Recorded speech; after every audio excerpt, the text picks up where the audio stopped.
Everybody, welcome to the Ronline Report. Today, I'm talking to one of the most exciting men in the sport, the man bringing big boogie energy to pro bodybuilding, all the way from originally Nigeria, then Ireland, now Florida. Please welcome Blessing Awodibu.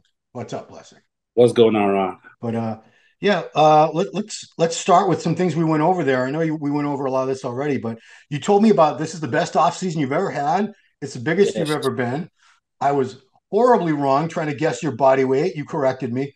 So at that time, you were waking up around 301 pounds, going to bed around 307, 308. That's a big man right there. And you also said you felt the healthiest you've ever felt. So Oh, tell me about yes. that. Like, how have you felt before at that weight versus now? I mean, Ron, you know what off-season is like. Off-season is never comfortable, for any open bodybuilder, especially when you're trying to get as, freaking jacked, freaking big as possible, with water retention, a little bit of body fat, and then you gain weight, and that's never, especially for a guy like me, being naturally skinny, and then you're going into like 305, 310 plus. I've been around those nurses that I did with Abdullah.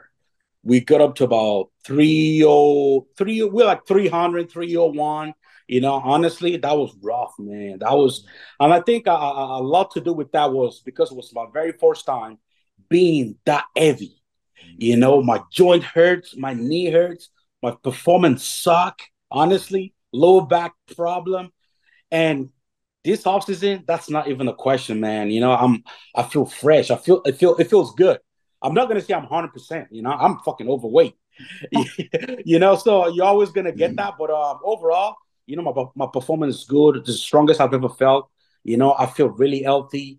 And one thing I actually did in this offseason as well, my wife's always telling me that I do got sleep apnea, Oh, you know, and I do snore. And then when I'm prepping, it's not so bad. But now that I got really heavy, it got really, really bad. I've tried the sleep apnea machine in the past. It did not work. I didn't like it. mm, Matter of fact, I'll wake up in the middle and I'll smash the machine because I couldn't sleep with it. But this time was different. Within a week, because I got a brand new one. Within the week, I was like, my body was used to it. And now on, I sleep like a baby. No more snoring, and I think that's part of the why I mm. feel so good. Because when you're snoring like crazy in your sleep and your sleep apnea, your blood pressure goes straight to the roof. Yeah. When you wake up in the morning, you don't feel fresh. So now it's like I think all of that really helped me in this off season. So I'm just grateful and no injuries. Oh, okay. Yeah, I got to ask you about that one more. Let me ask you about this. So you sleep with the mask, right? Yes, I said with That, the I got the one with the I just cover your nose and then, but that didn't really work out uh, properly. And then I got the one that you just stick in your nose. Oh my god, so quiet and oh man, best $600 I've ever spent, bro. yeah, because sleep apnea. It's more of an off season issue because the heavier you get, the thicker your Yes, neck, your airway gets closed, and they've done like yes, sleep studies on a lot of people. You wake up sometimes like 500 to a thousand yup, times a night, so you're not even really yup. sleeping. It's just It's constantly. scary. Oh, I've been It's there. scary, and you don't really know. You don't feel it. I mean, you do feel it, but you don't really know how severe it is unless somebody actually films you, your partner films you. And bro, when you watch that video and see how loud you started, it is so bad. And to anybody who's like maybe watching this and maybe somebody told you have sleep apnea or you got the feelings that you have sleep apnea, you need to get that checked because that's just a silent killer, bro. It's a killer. It's dangerous. Blood pressure. So someone at Muscletech told me we're not going to get into specifics because that's not what we do. But you've been using less of the super supplements this off season than ever before. Am I right? Exactly, bro. And this is one of the things, when man, I've been so blessed, bro, and I'm always grateful for all my mistakes and all my ups and downs, because they make me better. You learn from these things. What people don't realize is I'm still fresh in the game. This is my third year competing as a pro. So the first 2 years, man, just because of those little edicts and mixing my pick, I've learned so much. From all the mistakes that I've made, especially the last one with the Olympia, taught me so much about my body. And of course, I'm no longer working with any coach. And now I'm just doing it with my friends, my family. And the difference that makes is that when you work with your friends, somebody you call family, they're in it for you. They care about you. They care about your health. Health is number one thing. Where you work with a coach, it's like a coach just want you to win, bro. Like it doesn't matter how they may sugarcoat, the coach just want you to win, and they will do whatever it takes to so all that, we just working with, two of my really good friends, we prioritize my health, a lot of things that I would be doing with a coach, we stayed away from it, and what we really push here is food. And that's always been my problem. All these coaches have always they underestimate the amount of muscle tissue I'm carrying, and I've been underfed for so long. And that's why I'm always having a problem being flat on stage.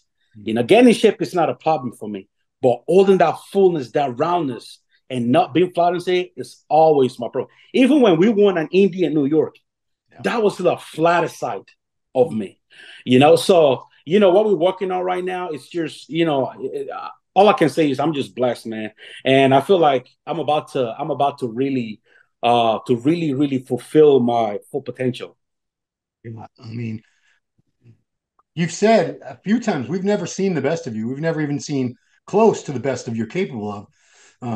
So that's exciting because I'd like to see that personally because I've seen you flat, I've seen you spilled over. The flat look shredded was enough to win Indy, New York. Mm. I wouldn't say you were totally flat, but I think you could have been fuller at those shows. I mean, I see the muscle bellies and I see what I think you could look like, and I have a picture in my head. Another thing I heard is that your training, you've changed up to more high intensity style. So tell me about the changes you've made to your training. Yes, we've cranked up the intensity and we've brought down the volume. Like I said, it's all down to me holding that fullness. Not burning too much glycogen. And right now, honestly, I can tell you, Ron, I'm training 3 to 4 times, a week. Oh, I'm 2 days on, 2 days off, one day on, one day off. So that those rest period for me is they're absolutely key. When I'm in the gym, everything is super setting, especially for my legs. We got away from all that, heavy, that doesn't work for me. I don't even have the body for it. I don't have the knee, you know. I've got one of the worst knee joints in bodybuilding. And if you look at it, I should never even be doing bodybuilding, but I chose it anyways. So it's all about being smart, and we've got away from heavy training, and of course we still push really really heavy, but it's a lot of high intensity workout, a lot of supersetting, a lot of giant sets, a lot of drop sets. It's like non-stop. So that's definitely brought my physique to a whole nother level. I mean, if you look at me now, like I'm the type of fullness and roundness I'm holding right now, I've never seen it before. So it just really excites me, and I cannot wait to really, showcase all these on stage.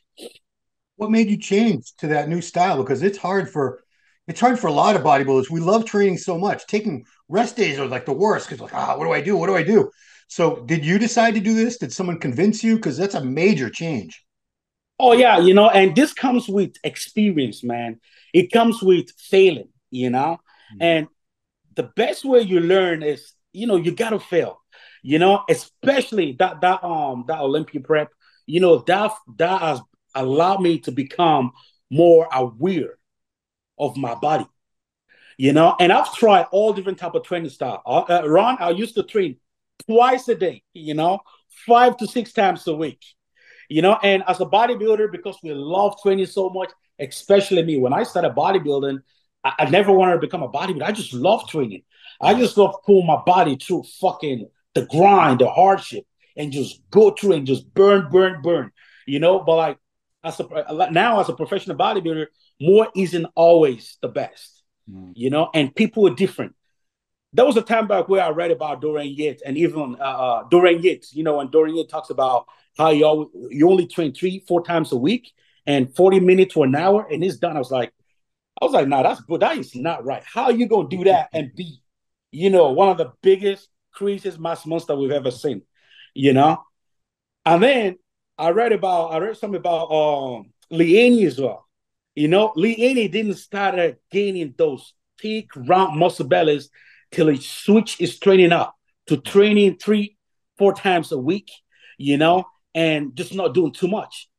So now I can truly understand how that is possible, especially a guy like myself who's got a really fast metabolism, bro. Mm-hmm. At rest, bro, I'm burning so much calories, dude. Mm-hmm. When someone asks me now, I'll tell them, like, this is the first time in my life that I'm truly living like a bodybuilder.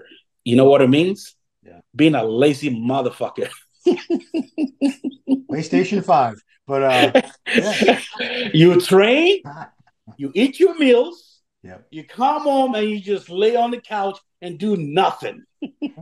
Well, you're probably making like funny videos. You're not doing nothing. But Ron, honestly, you know me, right? Before, I'm out there running around making funny videos, running through shit, collabing with this guy.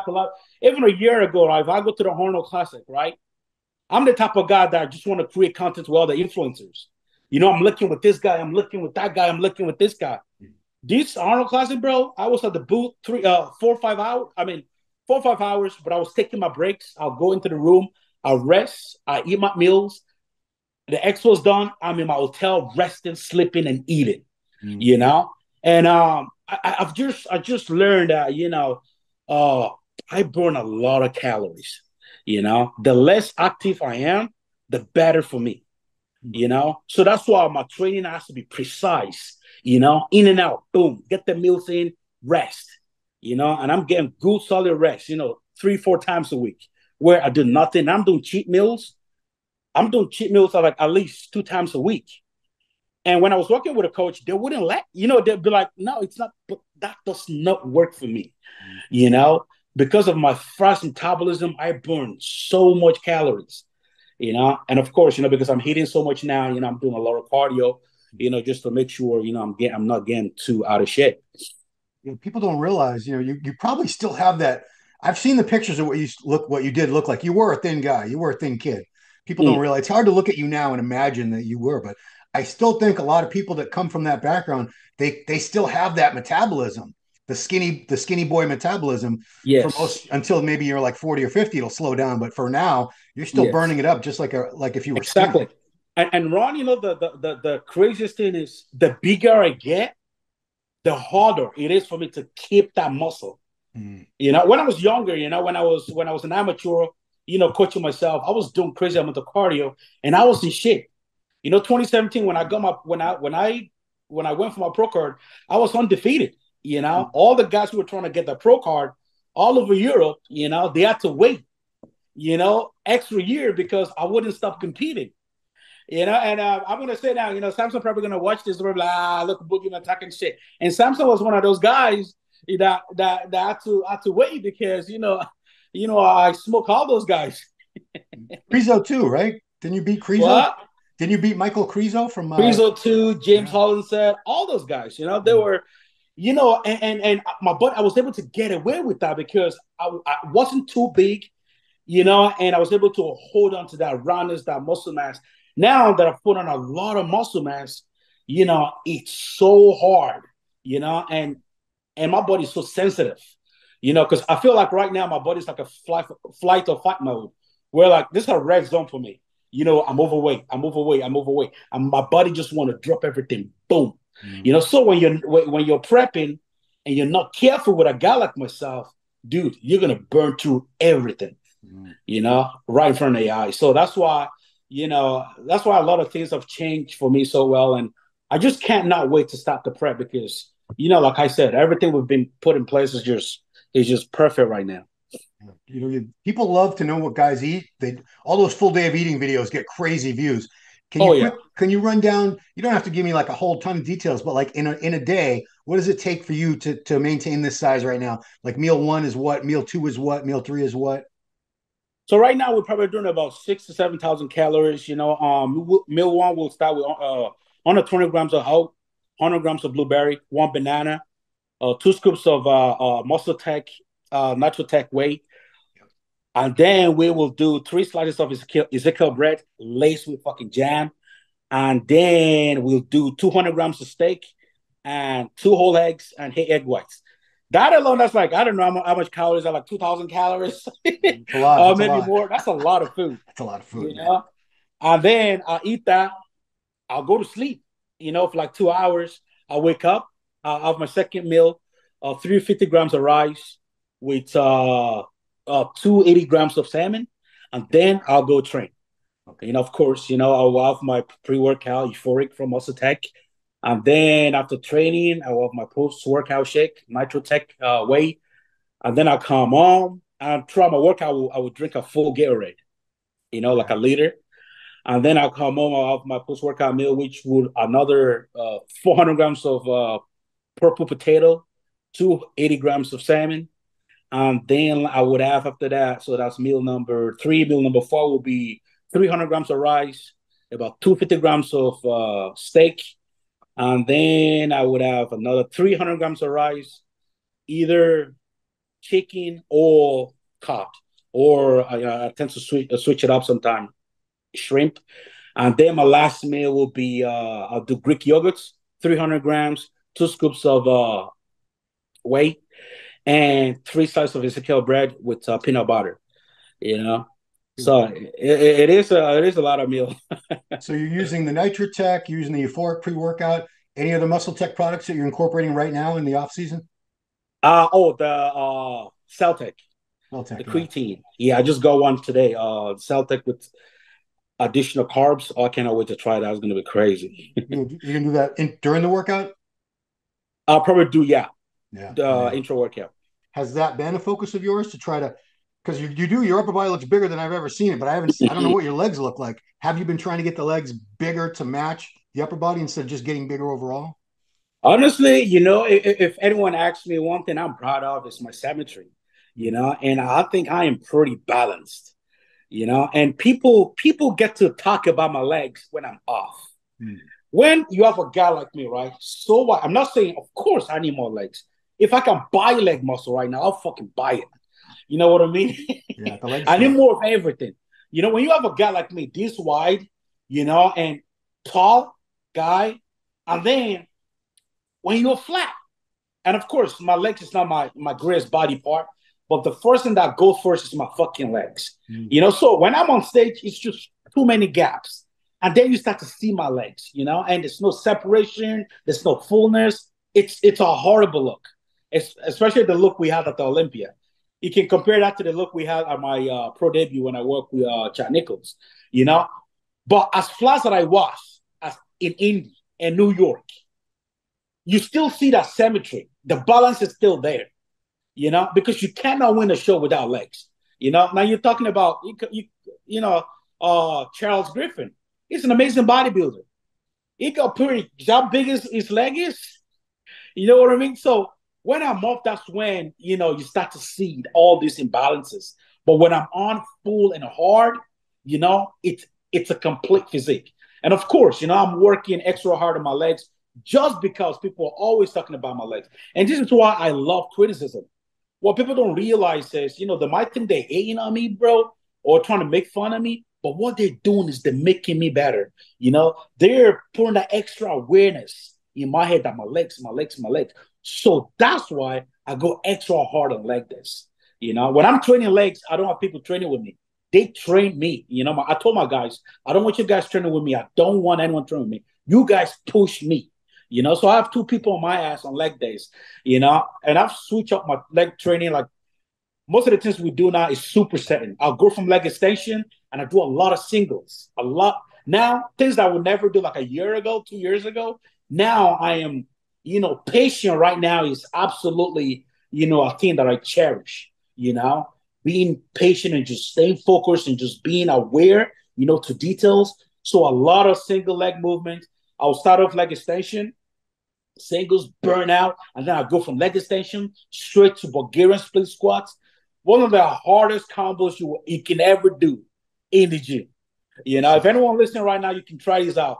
Go full smoke on leg extension to burn out, and then go straight, to Bulgarian split squats. It's this is one of the things that I do a lot now. And I go into leg press, single leg, and straight into V squats. Super Saiyan, just burn out. So I truly appreciate, people commenting on my legs and talking about my legs because that's create extra awareness, for me. And it makes me go extra hard, So, honestly, my legs it's gonna be a point in time where my legs gonna become, my best body parts. Because one thing I do have is separation. Mm. And I do got lines on my glutes, which a lot of guys, they don't got. So I love critics, man. And Nick Julie saying I will not win 3 shows. Honestly, my best is dangerous. People don't realize, and I'm glad that they've seen me at my worst. They've seen me at my worst. They know what my worst looks like, but they don't know what my best looks like. True. That's 1 point up for me because I can only go up from here. Yeah. So I'm wondering, do you do mostly a lot of single leg movements? Because you had a video a couple months back where you showed one of your legs is like an inch Yes. longer than the other one. Yes. So I got knee problem. I could see squatting where that might be a real problem, where one leg's that squatting much. is a big problem for me. Axe squat's a big problem for me. That was one that I'm sure you saw a video of me with the minor injury. I was very lucky that it wasn't anything serious. But that's one of the reasons why I get all these little injuries because one leg is taking all the weights, because one leg is shorter than the other, and my left knee is just numb. This knee, that's your right. Yeah, your left knee. You showed my left knee. It goes so backwards. Yeah, it can bear all the way backwards, and the joint is like how your knee joint is like supposed to be straight, Yeah. So bone sits on bone where my left is like this. So if I'm actually training legs, right? And if I'm not focused, lose a little bit of concentration. No. But we don't want that, right? We don't want that.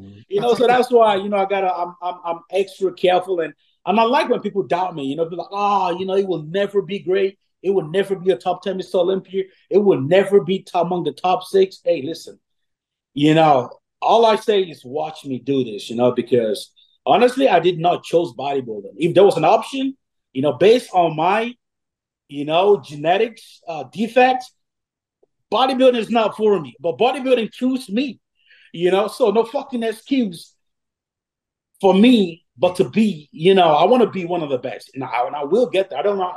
It might take me a little longer, but I will get there. And I feel this year is the start of the boogeyman reign. Yeah. So the 3 shows that you've targeted: Chicago Pro, Tampa Pro, Texas Pro. Wow.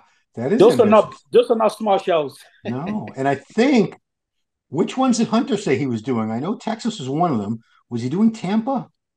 I think he's doing Tampa. I think he said Tampa and Texas. Why would he not do Texas? Texas. He lives he right wants there. to win the 2.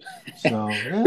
I'm sure he's got a little bit of chip on his shoulders. Why he wants to prove, he's got a lot to prove, for due to his Olympia placement. I'm sure he wasn't happy with that as well. So he got a lot to prove to the fans, So and I think, man, I'm pumped to be able to stand next to him, especially in Tampa, bro. I live in Boca Raton, and that's gonna be a great show for Floridians, and it's gonna be fucking massive. And as well, I think it's from Texas, right? Yeah. It's from Texas, and then we're gonna take it back to his hometown, and I think it's gonna be August is gonna be one of the most exciting months in bodybuilding. Oh, for sure. You told me right now you're working just with yourself and a couple close friends. You don't have a coach. You've worked with Abdullah in the off season. Chad worked with you for your first shows, and then last year was George. He's concerned about you even thinking about doing a show without a coach because prep is very different from off season. Yeah. Are you going to start talking to some people? Are people talking to you now? You don't have to name names. Honestly, I said to myself, I said, especially, when myself and my wife were talking, I said, if she ever goes out with myself and George, I love George. George is an awesome person, I said, I have zero interest in looking at another coach. As a bodybuilder, we're also a businessman. We got to be smart. We don't get paid a lot of money. In bodybuilding, and we got frame. We got just a short frame. Of time, little frame of window. You got to capitalize. And and if you're jumping from coaches to coaches and learning something, Mm. you're a fool, bro. True, true. You know what I mean? So honestly, I've worked with I did a few months with Neil Hill, Okay. Mm. Very smart guy. what, just me coming from the amateur, I want to see what the pros are doing, So we did maybe a year with Neil Hill, and then from there it was Chad Nichols for my pro debut, and then after Chad Nichols, I did a couple of months with Abdullah. We had a great off season, and then we was able to win 2 shows with George. And honestly, I have through those times with these people, I have failed, I have won, and I have learned Mm. so much about myself, man. Like my body right now, for me, it's like an open book. I just need somebody to guide me, to just be that eye, be that, and just be that realistic and no bullshit, no fucking ass licking, and just let me know how it is. Right now I feel like it's actually easy. It's not a fucking it's nothing complicated, because I've learned so much. And if you're a bodybuilder, if you're going from coaches to coaches, and you're not learning a thing or two about yourself, dude, you know what I mean? So I think for me right now, I think I'm in a really, really good place. I got my training partner with me. It's been with me for the last, 6 years. It's seen my body. It saw me win. It saw me lose, win again. So we know how my body changes from, one to another, and we know what works. We know what don't work. And that's what's making this offseason so special. I have never had an offseason like this. And honestly, all that is attribute to food and Muscletech products. Yeah, a lot of food. I'm glad we talked about the food because if you hadn't, I don't think people realize how much food it takes to feed someone like this. You know, Bro, to preserve that amount of people, muscle, especially with a faster metabolism, it's a lot. food, people don't realize food is absolutely everything, bro. A guy can come on and take as much fucking supplements, as much gear as possible, and you mess around with food. You don't eat. You will not get nowhere. You're gonna end up hurting yourself. But then another guy come on and fucking nail that food part and just never miss a meal, eating all the right stuff and take very minimum. Yeah, You will look and feel absolutely amazing. yeah, People don't realize, gear is not the steroid. That's bro, that ain't shit. That's not it. It's food. But if you have the right people, you have the right knowledge, and you're able to mix the two together, yeah. and keep it safe, you can do amazing things. Yeah, I mean, every gym, even my own gym, I see a lot of guys, they're all on gear. They all take supplements, pre-workouts, protein shakes. But I talk to some of them and they ask me questions and they don't eat. They barely eat. They eat like 2 or 3 times a day and they think Mm, a bar or shake or some chips. And they don't look like bodybuilders. They're on exactly. and they think they're on all kinds of shit, but they think, wow, the Yep. guys that look like bodybuilders must be on way more drugs than me. That's why they look like that. But Exactly. But you see this guy, right? The only thing they're on gear is just skin, acne everywhere. oh, They just don't look right, yeah. you know? There's one guy, his back looks like a pepperoni pizza. Sometimes Yeah. it's like big whiteheads. I want to go pop up. Oh, Anyway, there's so many of them around. You got gyno sticking out. You can see it from the fucking t-shirt. oh, They're looking at the wrong picture. yeah, it's called a Rimidex, guys. Get some. But last thing I want to ask you about because when we talked to the expo, the show wasn't over yet. So we saw the top two. Sorry, two out of the top three were guys from Nigeria, Samson Dauda and Andrew Mm. Jacked. And it's how crazy would it be if there was an Olympia where it was those two and you were the top three for this little, I don't know, it's a little country, but it's not as big as China or the US. A little country on the west coast of Africa is producing these amazing champions. Oh yeah. You must be proud to see this because this is just a very new thing. It's not like we had one pro from Nigeria, Vic Richards, never did a pro Yeah. show. He could have been great, but she never did anything. But now, just in the past couple of years, we've seen three amazing guys come out originally from Nigeria. I mean, bro, it is so amazing to see, man. And the coolest thing is that I know these two guys, Samson, I've known him since our mature days, so we got that little, a little bit of back history there. And then Andrew, I've known Andrew, from the days he started training with Larry Wheels. I was in Dubai. We trained for a couple of months together when he wasn't even thinking about competing, or he didn't, not even sure what bodybuilding was. And just to see these two guys known, you know, they are also from Nigeria, it is very motivating and it's very inspiring. And knowing that, I've been close with these two guys, so it only makes sense that, we have the boogeyman in there too. And real soon, you guys gonna see that way. You're gonna see this, Samson, myself, and Andrew, like in the at the very top, bothering it out. It's gonna be such an exciting time in bodybuilding, and I'm so pumped for it. And the thing is, when you talk about Nigerians, honestly, bro, like Nigerians, we got crazy genes, man, crazy genetics, and it's only coming into light now because of social media. I went back home to Nigeria after 21 years when I won Indy Pro to surprise my parents. And when I was there, I was invited to one of the shows in Nigeria. This show was run by the IVB Elite, and I was talking to my training partner. I'm like, yo, dude, you should see some of these guys. These guys are natural, bro. They don't even know how to diet. These guys don't even diet. Sure. They eat African food, all day long, all carbs, carbs every day, all day long. And if you see the shape on these guys, it's fucking crazy. My boy was like, you know what? I think I'm gonna go to Nigeria and start breeding bodybuilders. Well, you And you bring them over here to compete. You have like a warehouse full of Nigerians. You said this before. I think you were the one that brought it up.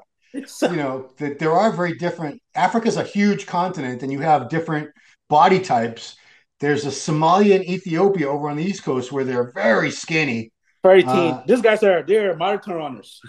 I mean, they are. They're awesome. Kenyans. They're awesome marathon runners. But then the West Coast tends to be like mesomorphic, heavily muscled. It's crazy because Ghana next to Nigeria? Ghana, yeah. Ghana's not yet. Ghana's not too far. It's right there too. That's where Bonak is from. He's from Ghana. Yes. And where's Cameroon? That's where Bayeki was from. Cameroon. Is that West Africa? I don't know. I'm not even sure either, but I'm sure Cameroon's. But you don't even hear about Cameroon's being a body. I'm an idiot. All I know is Egypt's at the top, South Africa's at the bottom. Yep. There's a bunch of stuff in the middle. I don't know. It's like 30 countries, and they change names every 5 years. So anyway, man, that's all I have for you, Blessing. It's very exciting to see what I'm looking forward to this year. That's a very ambitious plan. Three shows, and then obviously the Olympia would be the final plan for the year, November 7th. And it's a whole new situation for you. I think we're going to see a different version of the Boogeyman this year. I'm really looking forward man. to it. I'm pumped, man. I got a lot of great things coming up this year, man. I'm gonna share news with you when we get off this live. Okay. I am just gonna be a massive year for me, man. And being sponsored by Muscletech. I ain't gonna lie. There's a little bit of pressure. A little bit of responsibility. Being a face of a company, that big. So they definitely see something in me. You just can't. You just can't walk into a company like that. You have to be, special, so that they truly believe in me, Scott, Eric, and Rob, those guys, the great guys, and they're expecting a lot of great things from me, and we've talked, man, we it's not just a year thing, 2 years thing, we got big plans, all the way down the road. And, my goal is to represent them, to be, I'm a best and to be one of the best bodybuilder in the world. And I will prove myself, especially being an underdog. I love being an underdog. I love being doubted. I love being overlooked, because that excites me. That excites people as well when they see me doing it. I remember when I won India and New York, people were pumped. It felt like I won the Olympia. It was celebrated everywhere. It was huge. It was viral. So that's one thing that I bring to the fitness. Every show that I step into, either win or lose, people know something is happening. And everybody tune in. Either you want to see me win or see me lose. everybody tune and watch and just see what the boogeyman will deliver. So I'm super pumped this year, and Ron, again, thank you for having me on this live. And to all the bodybuilding fans, I love all you guys for following my journey. Whether you're a fan or not a fan, you guys are still bodybuilding fans. So I love you. Awesome. Cool. All right, guys, subscribe to the channel, like the video, share the video, hit your notification. So those, when we have great new content out. Of course, follow Blessing, new Muscletech athlete as he begins his journey. When's prep start? Any idea? Prep starts, where we are now, March? Yeah. April, end of April. Okay, so you got a little more time to yeah, we got like a little 14 weeks prep. Okay. All right. Well, that's it, guys. Tune in. Stay tuned to see what Blessing's got in store for you. In the meantime, thanks for watching Ronline Report with the boogeyman, Blessing Awodibu. See you next time. Hey, did you like that video? Smash that like button, subscribe to MD, and please comment down below. Thanks for watching.